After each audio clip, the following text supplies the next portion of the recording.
တန်းလေးကိုရောက်ပြီ နေရမယ်နောက်ကျတာ ကိုတန်းလေးကိုလမ်းမှာကားပိတ်နေလို့ပါ အမြဲအဲ့လိုပဲစင်ကြေပဲပေးနေရ ဟုတ်ကဲ့တန်းလေးအရင်ကြိုက်တဲ့0 mid တီလေးကိုဝယ်ခဲ့နော်ဟောလို့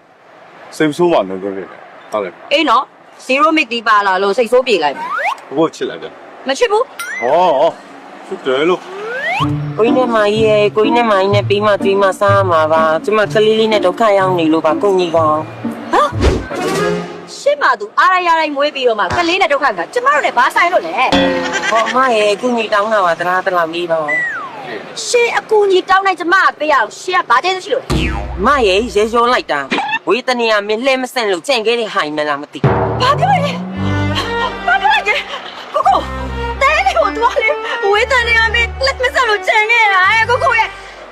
ပြီးတော့တဲလေးနဲ့အင်ကြီးစလူရောင်ရဲဝတ်တာတယ်ကိုကိုရဲ့ အမလေးရိုးရိုးအဲ့ဒါဖြစ်ဖို့လိုလို့လားကျမပြောတယ်ဒီမှာဗာမြန်းပါသွားလို့ဒီမှာကိုဒီမှာမင်းသမီးဖြစ်ဖို့အိုက်တင်ချစ်ညာအဲ့ဆိုလေလေစူပါစတာတယောက်ဆောင်ပြိုင်ပွဲကိုသွားပြိုင်ခိုင်းလိုက်ပထမဆုရမှာချိန်ပြီ ဘာကြဲ ဟိုကျွန်တော်ကောင်မလေးကလေစိတ်နည်းနည်းကြီးရဗျာနော်အဲ့တော့